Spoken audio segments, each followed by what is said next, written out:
Hi children, welcome back to English class. Today in our class we are going to learn lesson 1, the invention of shoes, textual grammar. And we are going to cover two topics. One is direct object and indirect object. The second is strong forms and weak forms of words. But children, before we learn direct and indirect objects, let's recapitulate once what is a sentence, the parts of the sentence, and the basic structure of sentence. What is a sentence, children? A group of words which makes a complete sense is called a sentence. And how many parts the sentence is divided into? It is of two parts. One is subject and the next is predicate. Subject means it may be a noun or a pronoun. Subject is a person or a thing we describe or say something about. And the subject usually does something. And next is predicate.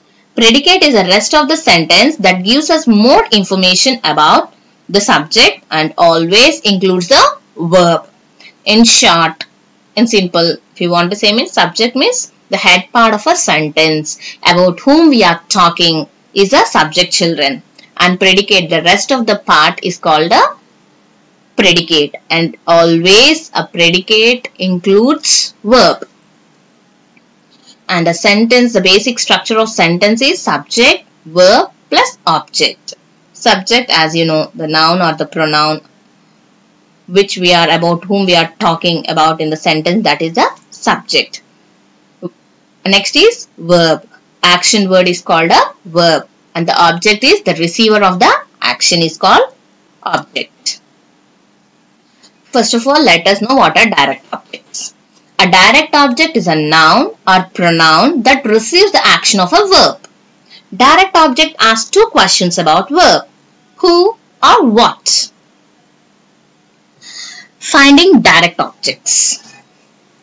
Children, in order to find the direct objects, you need to ask two questions. What are those? Let's see with the help of an example. The given example is Mom ate cookies. In that, first identify what is the subject, children. What is meant by subject, as I told you? About whom we are talking is called the subject. In this sentence, about whom we are talking about?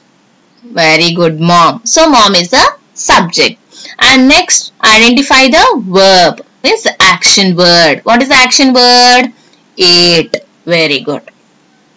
First, identify verb. We have identified ate. Next, ask a question, whom or what. Ate what? Yeah, very good. Cookies. So, cookies is a direct object. Find out the direct object, children. First, identify the action word. Means identify the verb. Then ask a question, whom or what. Whatever the answer you get now, that is only the direct object. Let's see some more examples here. Our cat caught a mouse.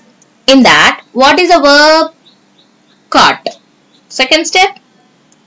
Caught what? A mouse. So, a mouse is a direct object. First, identify verb. Then ask a question, whom or what to the verb. Whatever you get, that is the direct object. Second sentence. The boss saw her in town. In that, what is a verb?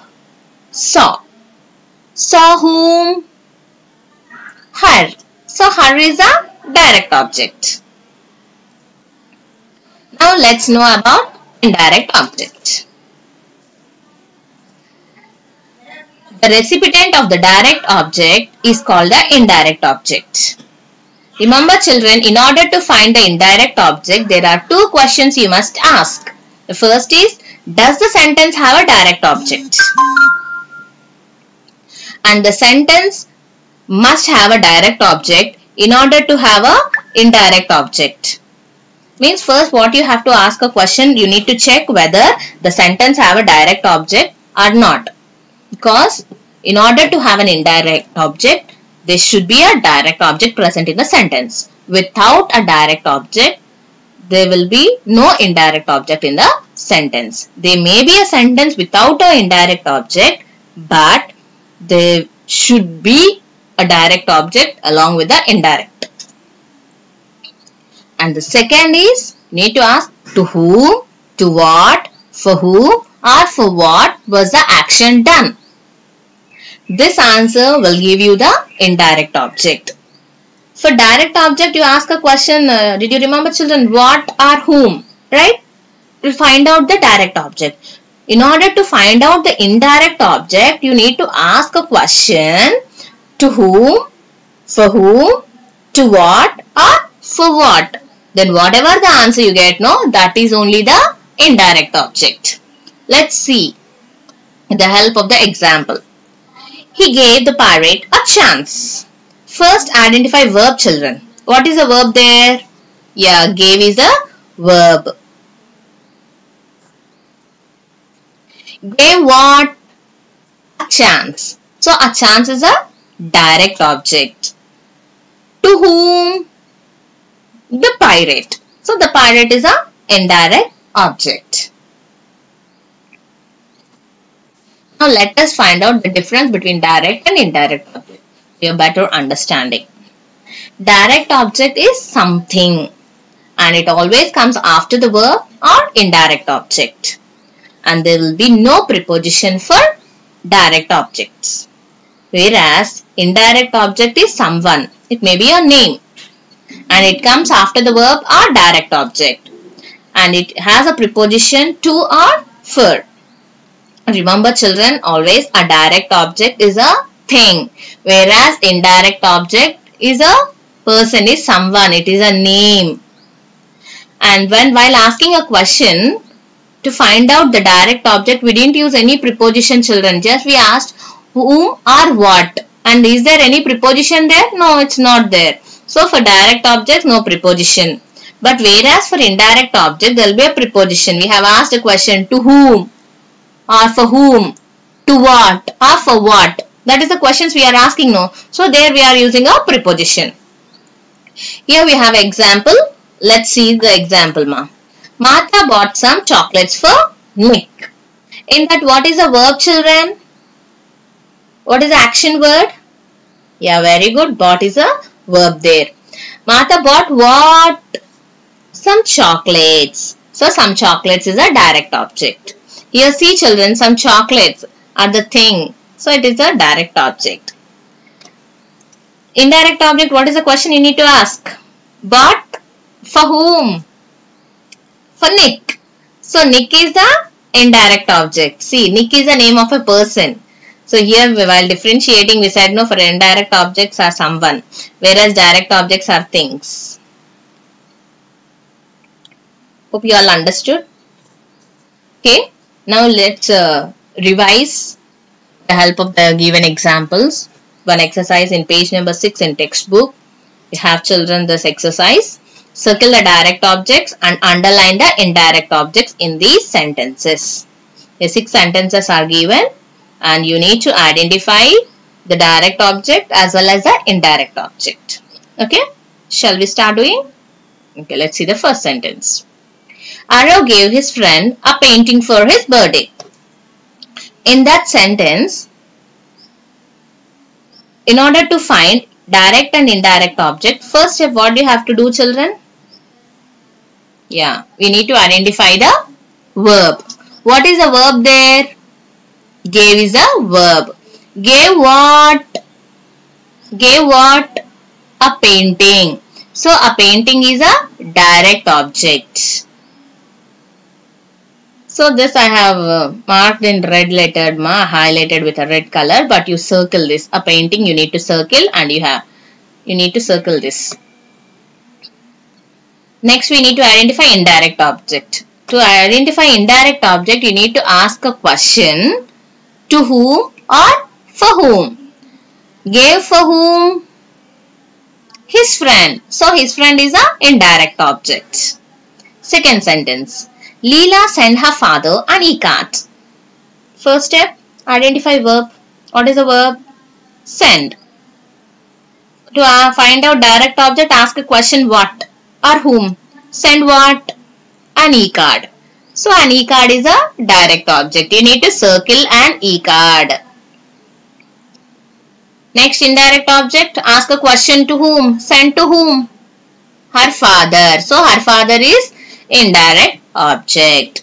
Now, third sentence. The teacher gave the class a few tips before the exam. In this sentence, what is a verb, children? Gave is a verb. Gave what? A few tips. So, a few tips is a direct object. So, you need to circle it. A few tips.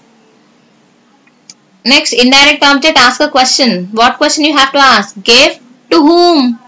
The class. So, the class, circle, underline it as it is a indirect object. Let's see fourth sentence. Aunt Rima bought us all some sweets at the mall.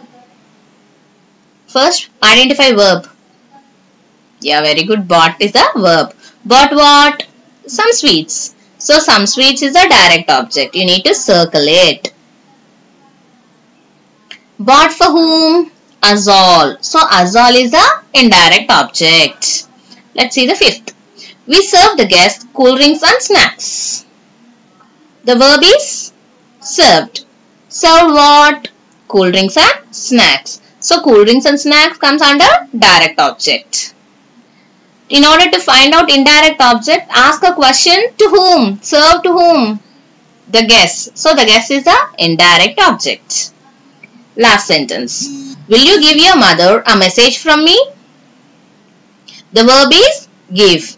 Give what? A message. So, a message is a direct object. Gave to whom? Your mother. So, your mother is a indirect object. Hope it's clear, children. Let's do the next exercise. Bit. Reorder these words to make complete sentences. They mark the direct objects as DO and indirect objects as IDO. Here, children, there are some sentences, but they are not arranged in proper order. You need to arrange the sentence and then identify the direct object and indirect object. Underline the direct object and write as DO and indirect object as IDO. Okay, shall we start doing? Already I have rearranged, children. Just we need to identify the direct and indirect object. Okay. First sentence is, he told me a story.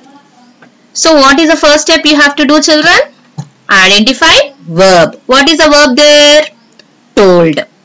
So next is direct object. Ask a question. What question you have to ask? Told what or whom? Told what?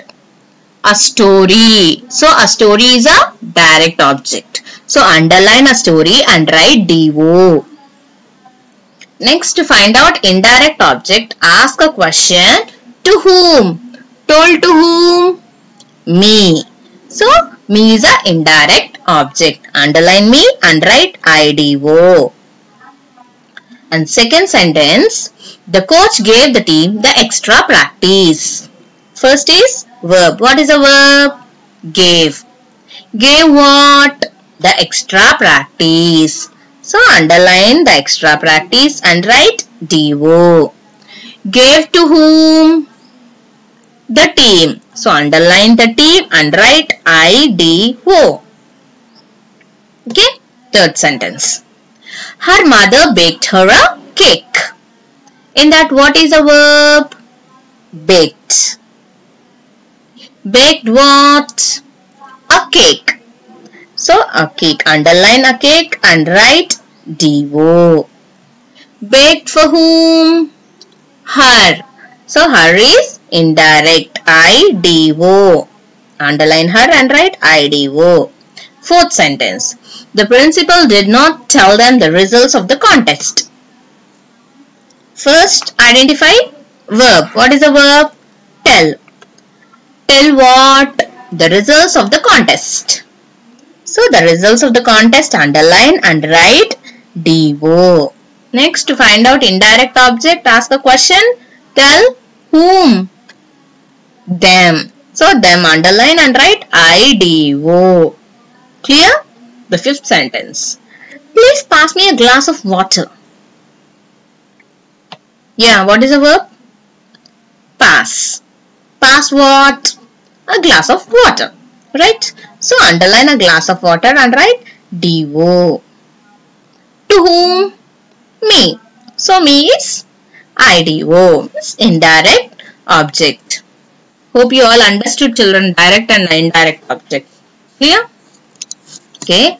Now let us do the next exercise, words in use. In page 7 textbook. Let's see the sentence. Since there was no water, the water creatures perished. Since there was no water, the water creatures died. Here, children, if you observe the sentence, the two sentences convey the same meaning. But both the words perished and died are used. In the first sentence, I have used perished, and in the second sentence, we have used died. Even though perished and died in the sentence mean that they are not alive anymore. It conveys the same meaning. But what is the difference? The word perished says it with more force and is more expressive. So here perished is called a strong word and died is a weak word. The words which says with more force and more expressive are called strong forms of words, strong words. And the other is called a weak word. Now in your page number 6, you have a matching, children. And check it. Large. The meaning of large is massive, angry, furious, bad, severe, simple, child's play, misfortune, meaning is tragedy, sad, miserable. Look at the highlighted words in these dialogues, refer to the table and write a response for the first sentence using the stronger word for each word. Was the task simple? It was a child's play. Here the meaning of simple is child's play. They were sad. The meaning of sad is miserable. They were miserable. Was he very angry? In truth, he was furious. That looks like a large building. Large, the meaning of large is massive. They have faced great misfortune. Yes, it was a great tragedy. Was the damage caused by the floods bad? Yes, the damage was severe. Hope you all understood, children. Thank you.